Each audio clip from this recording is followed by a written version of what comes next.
নাম নীলকুঠি হলেও পুরোটাই সাদা রঙের।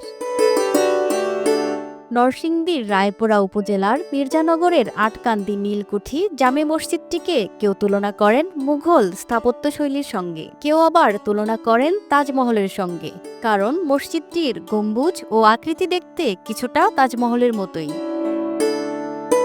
বাহারি রঙিন পাথর, মার্বেল পাথর এবং মুঘল স্থাপত্যে ব্যবহৃত দুর্লভ পুঁথি পাথরে সাজানো মসজিদের ভেতরটা। শোনা যায় মাওলানা আলিমুদ্দিন প্রায় ২০০ বছর আগে মেঘনা নদীর পাড়ে নির্মাণ করেছিলেন মসজিদটি। মসজিদে রয়েছে একটি কেন্দ্রীয় মেহরাব, তাতে রয়েছে নানা কারুকার্য। দৃষ্টিনন্দন এই মসজিদটি ৮ গম্বুজ বিশিষ্ট। এই ৮ গম্বুজকে কেন্দ্র করেই গ্রামের নামকরণ হয় আটকান্দি নামে। তবে নীলকুঠি কেন বলা হয় তার কোনো যৌক্তিক কারণ জানা যায়নি। মসজিদের বারান্দা থেকে ভেতরে প্রবেশের জন্য যে দরজাগুলো রয়েছে তার মধ্যে দুইটিতে রয়েছে দৃষ্টিনন্দন কারুকাজ। আমি আটকান্দি নীলকুঠি মসজিদের দায়িত্বে আছি ইমাম ও খতিব হিসাবে। তো আপনারা জানেন এটা অনেক পুরাতন একটা মসজিদ।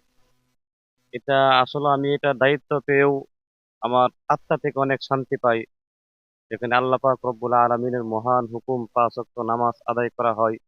আমি এখানে নামাজ পড়ি এবং পড়াই। এটা আমার কাছে মানে আত্মার দিক থেকে অনেক প্রশান্তি লাভ করি। মসজিদের পাশেই মাওলানা আলিমুদ্দিনের স্ত্রীর কবর। ধারণা করা হয় স্ত্রীর প্রতি ভালোবাসা থেকেই এই মসজিদ নির্মাণ করেন তিনি। তবে কোনো শিলালিপি না থাকায় নির্মাণের সঠিক সাল ও কারণ অজানাই থেকে গেছে। এই সমৃদ্ধ জনপদে এই আটকান্দি কুঠিবাড়ি মসজিদটি থাকার কারণে বিভিন্ন পর্যটকদেরও কেন্দ্রবিন্দুতে পরিণত হয়েছে। আসা যাওয়া করছেন, বিশেষ করে ঈদ যাপন উপলক্ষ এই মসজিদটি দেখার জন্য আসেন।